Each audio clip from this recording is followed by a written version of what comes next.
কেন জেনারেল ওয়াকারকে ভারতে যাওয়ার ব্যাপারে ডক্টর ইউনূস অনুমতি দেন না, এবং খুব দ্রুত, কারণ এর আগে আবার 22 থেকে 27 সেপ্টেম্বর ইন্দো প্যাসিফিক রিজিয়নের সেনা প্রধানদের যে মিটিং হলো মালয়েশিয়ায়, সেখানে কিন্তু ঠিকই গিয়েছে, কিন্তু ভারত হলেই কেমন জানি ডক্টর ইউনূসের প্রশাসনের ভেতরে একটা আতঙ্কের সৃষ্টি হয়।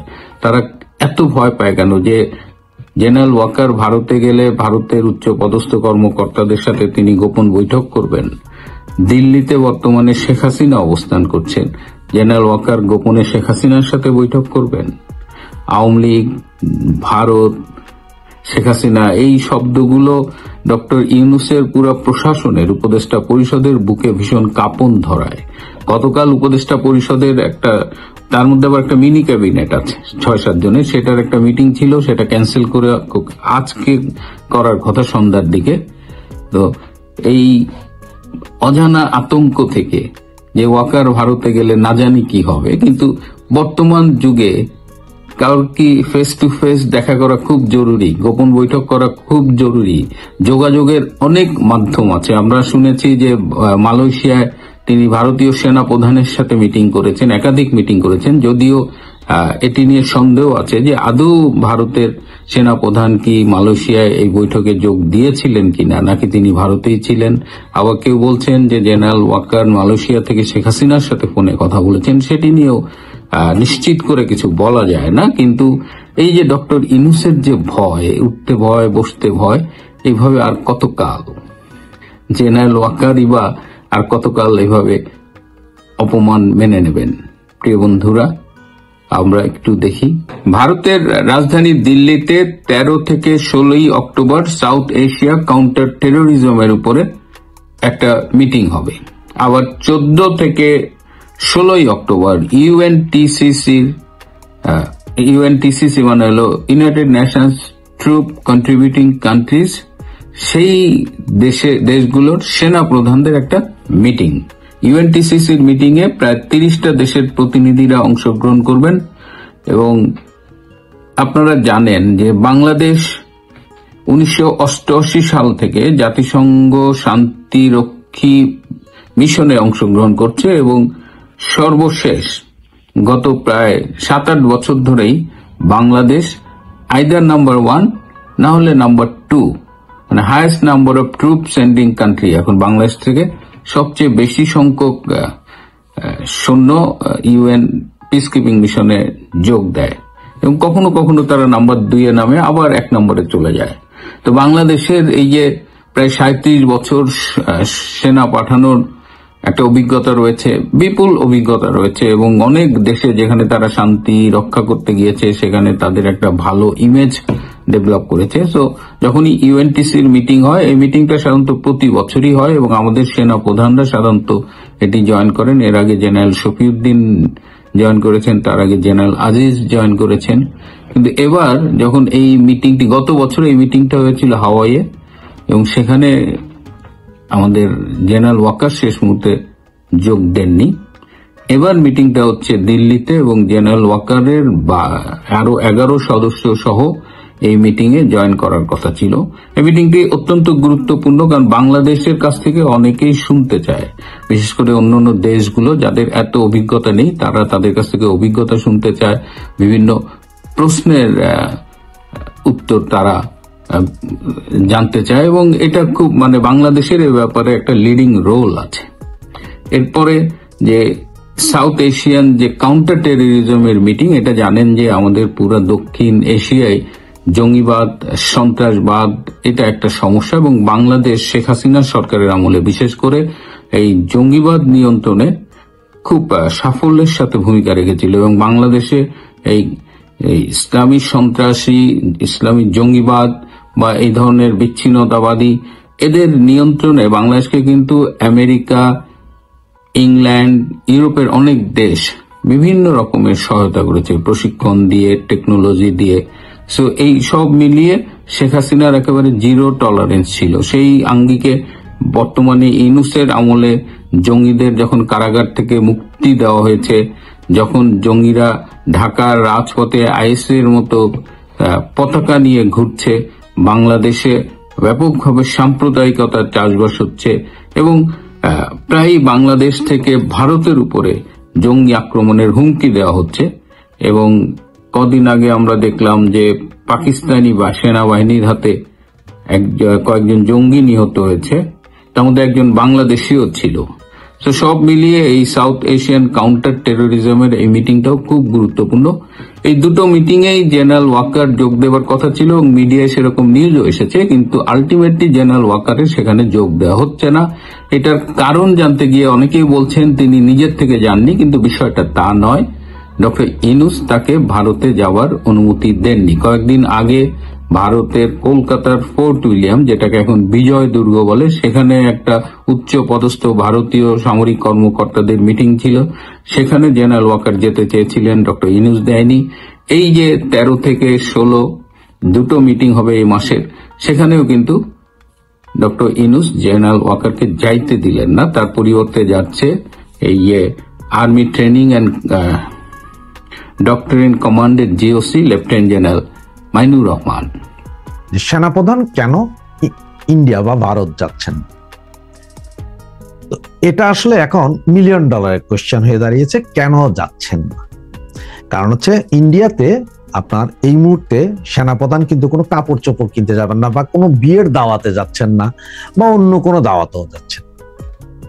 এখন কেন যাচ্ছেন না সেটা নিয়ে সারা বাংলাদেশে বিভিন্ন জন বিভিন্ন ধরনের প্রশ্ন করেছেন। আমি নিজেও একটা ভিডিও বানিয়েছি, যে ভিডিওতে আমি নিজেও বলেছি যে 3টা কারণ দেখিয়েছি যে এই 3 কারণে সেনাপ্রধান যাবেন না, আবার অন্য 3টা কারণ বলেছি যে সেনাপ্রধান এই 3টা কারণে যেতেও পারে। আইএসপিআর যদিও এখনো শিওর করেনি, তবে এই মুহূর্তে যতটুকু আমি খবর পেয়েছি তাতে বোঝা যাচ্ছে যে সেনাপ্রধান যাচ্ছেন না এবং সেখানে অন্য আরেকজন যাচ্ছেন। তো আপনারা জানেন যে ইন্ডিয়াতে যে মিটিং, তার একটা মিটিং নিয়ে বাংলাদেশের পত্রপত্রিকা লেখা হচ্ছে, যেটা হচ্ছে যে আপনার জাতিসংঘের শান্তিরক্ষী মিশনের মিটিং। এখানে আরো একটি মিটিং আছে, সেটা সম্ভবত এশিয়ান কি একটা, তাও সমস্ত আর্মি চিফরা থাকবে, প্রায় 25-30টা দেশের আর্মি চিফরা ওখানে উপস্থিত হবে, সকলে ওখানে উপস্থিত হবে। ওখানে কোন একটা, ওইটা হচ্ছে আরো ইমার্জেন্সি। এখন এই শান্তিরক্ষী মিশনে বাংলাদেশের প্রায় 5,000 সৈন্য কাজ করে, বাই রোটেশন যায়, অনেক টাকা পয়সার বিষয় এখানে, সেনাবাহিনীর লাভ আছে। তো এইরকম একটা অবস্থায়, মানে যেখানে এখান থেকে হয়তো সিদ্ধান্ত হবে আগামীতে কারা কারা যাবে, কিভাবে করে যাবে, কত লোক। কারণ এর আগে যতটুকু জানতাম যে ধরেন, যেহেতু ইন্ডিয়া আমাদের এই শান্তিরক্ষী মিশনের সবচেয়ে বড় স্টেক হোল্ডার, তাদের সৈন্যই সবচেয়ে বেশি যায়। এরপরও তারা যদি সৈন্য দিতে না পারতো, সেই জায়গায় বাংলাদেশের গুলো আরো বেশি যেত। মানে বাংলাদেশের জন্য বরাদ্দ যদি 50 জন হয়, তাহলে ইন্ডিয়া যদি দিতে না পারে, তখন বাংলাদেশ থেকে বাকিগুলো দিয়ে এইভাবে পুরানো হয়। এটা হচ্ছে এইভাবে হয়। তো এইবার যাচ্ছেন না আমাদের সেনাপ্রধান, কিছু কি বোঝা যায়? আপনাদের কি মনে হয়? যেখানে ঝগড়া হবে, ঝাঁটি হবে, গোলাগুলি হবে, বা সেনাপ্রধানকে বাইন্দা রাখবে, বা সেনাপ্রধান শেখ হাসিনার সাথে দেখা করে ফেলবে, বা মন্ত্রীদের সাথে মিটিং করে ফেলবে, এইসব কারণে না।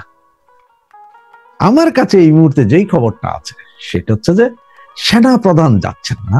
কারণ হচ্ছে 2টা মিটিং এর কোনো মিটিং এই পাকিস্তানকে দাওয়াত দেওয়া হয়, ইন্ডিয়া পাকিস্তানকে দাওয়াত দেয়নি। তাদের মধ্যে অল্প কয়েকদিন আগে যুদ্ধ গেছে, এসে গেছে, সুতরাং তাদের দেশের এই মিটিং এ ইন্ডিয়া পাকিস্তানকে দাওয়াত দেন। আর এই কারণে নাকি পাকিস্তানের সেনাপ্রধান সরাসরি আমাদের মহামান্য আপনার উপদেষ্টা, আমাদের কি বলবো এটারে, নোবেল লরিয়েটকে ফোন দিয়েছেন এবং রিকোয়েস্ট করেছেন যে যেহেতু আমরা যাচ্ছি না, সুতরাং আপনারাও যাবেন না। এইভাবে থাকলে, আমরা ঐক্য থাকলে ইন্ডিয়ার উপর একটা বিশাল প্রেসার পড়বে।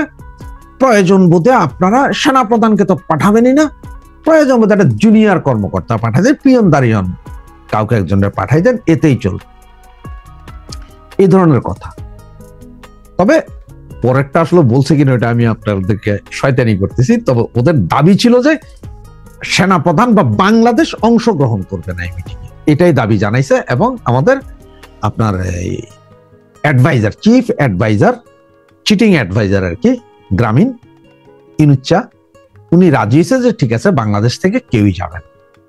কিন্তু পরবর্তীতে সেনাবাহিনীর ভিতর থেকেই যখন কথা উঠছে যে না, কেউ না কেউ তো যেতেই হবে, না হলে এটা একটা সমস্যা আছে, আবার গোয়েন্দা সংস্থা এবং বাকিরা অন্যান্যরাও বুদ্ধি দিলেন যে দেখেন এমনি সারা বাংলাদেশে কথা উঠছে যে সেনাপ্রধান গেলে হয়তো শেখ হাসিনার সাথে মিটিং হয়ে যেতে পারে, হয়তো নেতাদের সাথে মিটিং হয়ে যেতে পারে, সুতরাং এগুলার জন্য হয়তো আমরা যেতে দিব না। এগুলা নিয়ে অলরেডি 2-3 দিন ধরে ব্যাপক কথাবার্তা চলতেছে। সুতরাং একজনকে মিনিমাম পাঠাই দেন, কোন একজন জুনিয়রকে মিনিমাম পাঠাই দেন, তাইলে অন্তত উভয় দিক ব্যালেন্স হবে। যে পাবলিক মনে করো যে না একজন তো গেছে, আবার এদিকে পাকিস্তান যেটা দাবি জানাইছে যে আমাদেরকে যেহেতু দাওয়াত দেওয়া হয়নি, আমরা যেহেতু যাচ্ছি না, এই দেশের সেনাপ্রধানও যাবে না। তো এটাই সম্ভবত মূল কারণ এখন পর্যন্ত। তো এই ছিল আমার কাছে এই মুহূর্তের পর্যন্ত খবর। তবে আরেকটা জিনিস বলি, আমাকে বেশ কিছু আমার ফলোয়ার যারা সাবস্ক্রাইব করেছে অনেকেই আমাকে মেসেজ লিখেছেন, অনেকে অনেক কিছু বলতে বলেছেন। তার মধ্যে একজন মক্কা মদিনাতে আছেন, উনি মেসেজ লিখে বলেছেন, ভাই আমি মক্কা মদিনাতে আছি, আমি আল্লাহর কাছে প্রতিদিন দোয়া করি যাতে শেখ হাসিনা আবার ফিরে আসে, শেখ হাসিনা আবার ফিরে আসে, দেশের হাল ধরে। একজন কৃষক তিনি লিখেছেন যে ভাই আমি আপনার কথা সব সময় শুনি এবং আপনার কথা আমার খুব ভালো লাগে, আমরা 80-90 জন কৃষক এক আছি, প্রতিদিন আপনার কথাটা আমরা এক হয়ে শুনি, আমরা একজোট হয়ে আছি, যেদিনই খবর পাবো, যেদিনই ডাক দিবেন ঢাকা শহরে যাইতে, আর্মির কামানও আমাদেরকে ঠেকাইতে পারবে না, আমরা উপস্থিত হব। আর এছাড়া অনেক ভাই, ছোট ভাই, বড় ভাই, আমার বয়সী অনেকেই লিখেছেন, ভাই আমরা বাংলাদেশের নিজ গ্রামে নাই হয়তো এমন এমন জায়গায় আছি যে আমাদের ডাক দিলে আমরা 1 ঘন্টায় 50 লাখ লোক হাজির হয়ে যেতে পারবো, এই অবস্থান সবার আছে। এগুলো ছিল আমার কাছে মেসেজ, সেই মেসেজগুলো আপনাদের সাথে শেয়ার করলাম। আপনারা জানেন বাংলাদেশ যে টার্মোয়েল সিচুয়েশনের ভিতর দিয়ে যাচ্ছে, তার উপরে কিন্তু প্রতিনিয়ত নতুন করে প্যারেড মারছে। কারা মারছে? কখনো সরকার মারছে, কখনো মৌলবাদী শক্তি মারছে, কখনো বহির শক্তি মারছে। এর ফলে বাংলাদেশ এখন একটা ব্যাটেল গ্রাউন্ডে পরিণত হচ্ছে। এই ব্যাটেল গ্রাউন্ডের জন্য বাংলাদেশ রেডি হচ্ছে। যুদ্ধটা হবে এই দেশে, মরবে এই দেশের মানুষ, অনাহারে মরবে, অদ্যাহারে মরবে, অন্নের অভাবে, বস্ত্রের অভাবে, বাসস্থানের অভাবে মরবে। সেই মৃত্যুর জন্য বাংলাদেশ প্রতিনিয়ত তৈরি হচ্ছে। এই বাংলাদেশ 1971 সালে স্বাধীনতা হওয়ার পর গত 54 বছরে বাংলাদেশটি কিন্তু তার প্রতিবেশীর সাথে কিন্তু একটি কাজ চালানো সম্পর্ক রেখেছে। খুব ভালো না রাখতে পারলেও বার্মা বলেন, শ্রীলঙ্কা বলেন, নেপাল বলেন, ভুটান বলেন, ভারত বলেন, সবার সাথেই কিন্তু আমাদের কিন্তু একটা কাজ চালানো সম্পর্ক ছিল। ডক্টর ইউনূস ক্ষমতায় আসার পর তার যে মাহফুজ নামের যে, যাকে আপনারা জানেন অনেকেই সান্ডা উপাধি দিয়েছে, এই মাহফুজ যখন একদিন স্বপ্নে দেখলো, স্বপ্নে তাকে ওই গোলাম আজম তাকে স্বপ্নে দেখালো যে বাংলাদেশের এরকম একটা মানচিত্র হওয়া উচিত, যেই মানচিত্রের ভিতরে তিনি ভারতের 7 সিস্টার্স নামে যে অংশটি আছে সেটিকেও ঢুকিয়ে দিয়েছিলেন, যার ফলে ভারতের একটি তীব্র প্রতিক্রিয়া হয়। কারণ আপনি জানেন বাংলাদেশ একটি জাতিসংঘে সিগনেটরি রাষ্ট্র, জাতিসংঘের পূর্ণাঙ্গ একটি সদস্য রাষ্ট্র। এই রাষ্ট্র যখন জাতিসংঘে সিগনেচার করে তখন মেনে নেয় যে প্রত্যেকটা রাষ্ট্রের ভৌগোলিক অখণ্ডতা এবং ভৌগোলিক যে বাস্তবতা সেটার প্রতি শ্রদ্ধা দেখাতে হবে। প্রথমত বাংলাদেশ সরকারের একজন মন্ত্রিমর্যাদার ব্যক্তি হিসাবে মাহফুজ যা করেছে এটা আন্তর্জাতিক আইনের সুস্পষ্ট লঙ্ঘন, কিন্তু ভারত এটাকে গায়ে মাখেনি, জাস্ট প্রতিবাদ করেই ছেড়ে দিয়েছে। দ্বিতীয়ত ভারতের চোখে চোখ রেখে কথা বলতে হবে। আরে ভাই, মানুষ তো চোখে চোখ রেখেই কথা বলে। কিছু কিছু মানুষ বাটপার, চোর, কুমতলবকারী, দর্শনকারী আছে, তারা মানুষের দিকে তাকাইলে তার চোখের দিকে তাকায় না, তার অন্য কিছুর দিকে তাকায়, মতলব করে।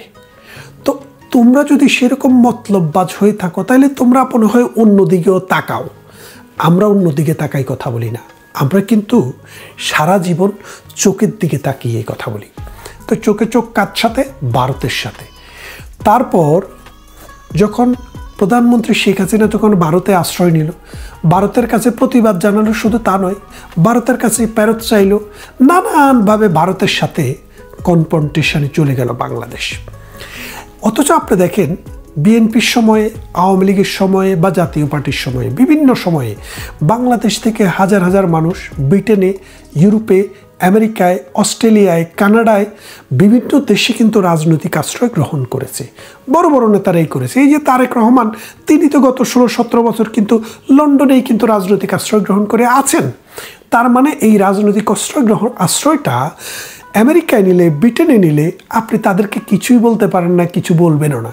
কিন্তু ইন্ডিয়াতে নিলে সমস্যা কেন? আপনার এত সমস্যা কেন? দালাই লামাকে ইন্ডিয়া আশ্রয় দিয়েছিল না?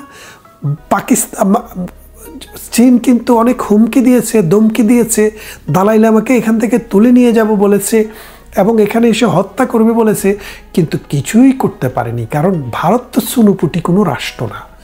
ভারত পৃথিবীর 5টি শক্তিধর রাষ্ট্রের একটি রাষ্ট্র। ভারত পৃথিবীর 5টি বড় অর্থনীতির মধ্যে একটি রাষ্ট্র। ভারত পৃথিবীর সবচাইতে বড় গণতান্ত্রিক রাষ্ট্র। ভারত পৃথিবীর সবচাইতে বেশি জনগণের রাষ্ট্র। ভারত পৃথিবীর সবচাইতে বেশি ভাষাভাষী মানুষের রাষ্ট্র। ভারত পৃথিবীর সবচাইতে বেশি বর্ণের এবং ধর্মের বসবাসকারী মানুষ রাষ্ট্র। সুতরাং ভারতকে আপনি ডক্টর ইউনূস এত ছোট করে দেখছেন কেন? কিন্তু সাম্প্রতিক সময়ে ভারত সম্পর্কে যে মন্তব্যটি করেছেন ডক্টর ইউনূসের স্বরাষ্ট্র উপদেষ্টা জাহাঙ্গীর আলম সাহেব, লজ্জার, অপমানের এবং ধৃষ্টতার।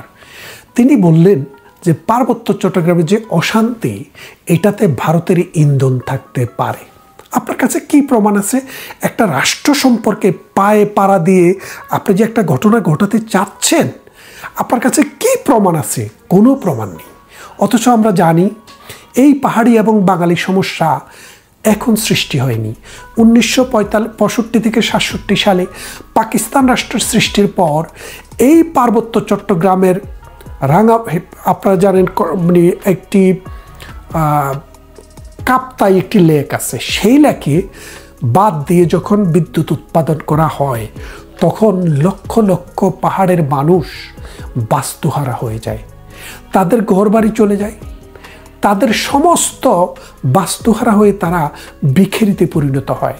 তাদের মধ্যে যে সেই ক্ষোভ কিন্তু 1971 সালে মহান মুক্তিযুদ্ধের পরও শেষ হয়নি। তারপরে বিভিন্ন রাজনৈতিক সরকারের সময় নানাভাবে এটাকে প্রশমনের চেষ্টা করা হয়েছে, কিন্তু সেটা প্রশমন করতে পারেনি। প্রধানমন্ত্রী শেখ হাসিনা ক্ষমতা আসার পর পাহাড়িদের সাথে একটি শান্তি চুক্তি করে এটাকে একটা সুন্দর জায়গায় নিয়ে এসেছিল। এই প্রধানমন্ত্রী শেখ হাসিনা চলে যাওয়ার পর ডক্টর ইউনূসের ভ্রান্ত নীতি এবং নির্যাতন, অত্যাচার, মানুষকে নিরাপত্তা না দিতে পারার কারণে সেটা এখন ফুসে উঠছে।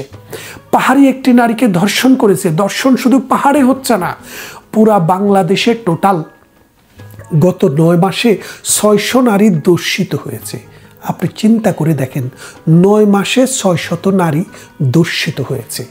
তাহলে প্রতিদিন গড়ে কতজন নারী ধর্ষিত হচ্ছে বাংলাদেশে? এগুলা তাও যেগুলো পত্রিকায় আসে সেই খবর।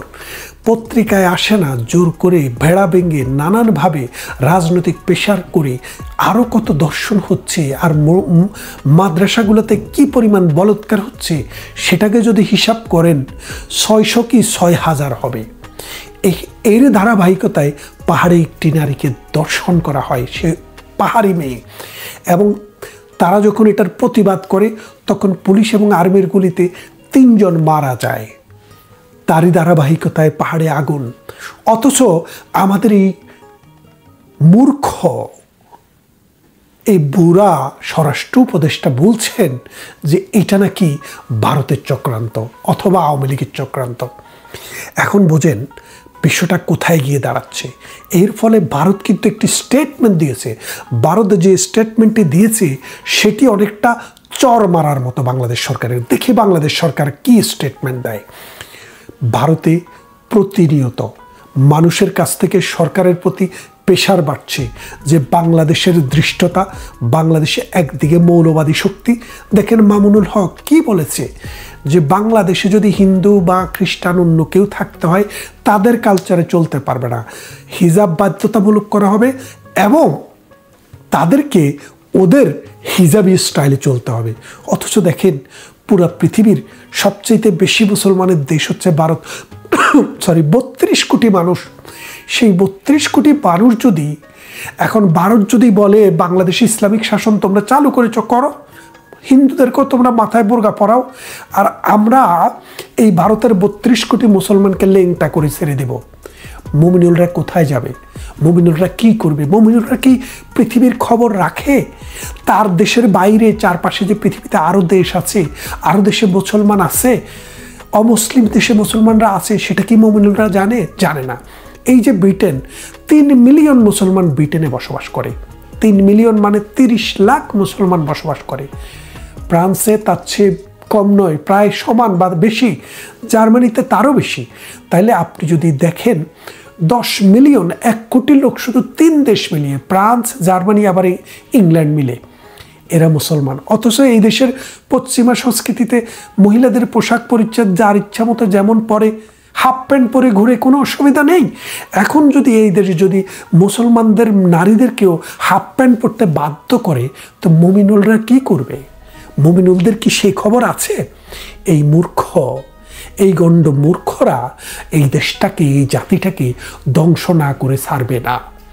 এখন ভারতে যেভাবে প্রেশার বাড়ছে জনগণের সরকারের উপরে, ভারত যদি আল্লাহ না করুক কোনোভাবে প্রলুব্ধ হয়ে বাংলাদেশের উপরে কোনো একটা আক্রমণ করে, বাংলাদেশ ছিন্ন বিচ্ছিন্ন হয়ে যাবে। বাংলাদেশ নানা সমস্যায় জর্জরিত, কোনো একটি সরকার নেই। বাংলাদেশে যে আর্মি আছে, এই আর্মি ভারতের সাথে 24 ঘন্টা পর্যন্ত লড়াই করার কোনো সামর্থ্য রাখে না। সেই আর্মি নিয়ে আপনি ভারতের সাথে যুদ্ধ করতে চান, নিজের নাক কেটে পরের যাত্রা ভঙ্গ করার জন্য? ভাই, এই বাংলাদেশকে রক্ষা করতে হলে এই ডক্টর ইউনূস, এই মৌলবাদী শক্তি, এই ডক্টর ইউনূসের মাস্টার মাইন্ড, এদেরকে এদেশ থেকে বিতাড়িত করতে হবে, এদেরকে জেলখানায় নিতে হবে। তা না হলে এই দেশ টিকবে না, এই দেশের ভৌগোলিক অখণ্ডতা টিকবে না, এই দেশ স্বাধীনও থাকবে না। আসুন আমরা এই দেশকে রক্ষা করা কিভাবে যায় সেদিকে আমরা হাঁটতে থাকি। দেখেন বাংলাদেশ একটি গণতান্ত্রিক রাষ্ট্র, যেই সরকারি ক্ষমতায় এসছে নানানভাবে গণতন্ত্রের ব্যত্যয় ঘটেছে। অন্ন, বস্ত্র, বাসস্থান, শিক্ষা, চিকিৎসা, এগুলো কিন্তু বাংলাদেশের এই মৌলিক অধিকারগুলা মানুষের সিকিউর ছিল না। একসময় জিয়াউর রহমান, একসময় খালেদা জিয়া, একসময় এরশাদ, একসময় প্রধানমন্ত্রী শেখ হাসিনা, এইভাবে ধারাবাহিকতায় মানুষ কিন্তু একটা জায়গায় কিন্তু রাজনীতিবিদেরা দেশটিকে নিয়ে গেছে। নিয়ে যাওয়ার পর এখন এই বাংলাদেশটি দক্ষিণ পূর্ব এশিয়াতে সবচাইতে ভালো অবস্থানে ছিল, সেই দেশটিকে এখন ফকিরের দেশে পরিণত করার জন্য প্ল্যান হচ্ছে। মুমিনুল বলছে যে আমরা, মুমিনুল না, যে 14 গ্রামের আবদুল্লাহ মোহাম্মদ তাহের জামাতের নায়েবে আমির, তারা আবার ইংলিশে বা বাংলায় বলে না, ওরা আরবিতে বলে, উর্দুতে বলে নায়েবে আমির। সে নায়েবে আমির বলছে, কি বলছে, যে আমরা মধ্যপ্রাচ্য থেকে জাকাত এনে বাংলাদেশ উন্নত করে ফেলবো। তাহলে চিন্তা ভাবনা করে দেখেন, শকুন আকাশের অনেক উপরে উড়ে, কিন্তু চোখ থাকে ওই মাটিতে মরা গরুর দিকে। এই শকুনেরা বাংলাদেশের মরা গরুর দিকে তাকিয়ে আছে। এই মরা গরু তারা এনে বাংলাদেশের মানুষকে খাইয়ে বাঁচাবে। এখন আসুন বাংলাদেশকে ভালোবাসি, এবং যদি বাংলাদেশকে রক্ষা করতে হয় তাহলে আমাদের প্রতিবেশীর সাথে একটা সুসম্পর্ক রাখতে হবে। কারণ আমার আকাশ উঠতে গেলে ভারতকে লাগবে, আমার সমুদ্র দিয়ে বেরোতে গেলে ভারতকে লাগবে, আমার চারপাশের বর্ডারে যা করতে যাই ভারতকে লাগবে। এই বাংলার যে উৎপাদন তার বেশিরভাগই পানি দিয়ে হয়। এই উৎপাদন বলতে খাদ্য উৎপাদন। ভারতের 54টি নদী আমাদের বাংলাদেশের ভিতর দিয়ে গেছে। এই 54টি নদী যদি বন্ধ হয়ে যায়, বাংলাদেশে খাদ্য উৎপাদন 3 ভাগের 1 ভাগও হবে না, অর্ধেক মানুষ অনাহারে মরবে।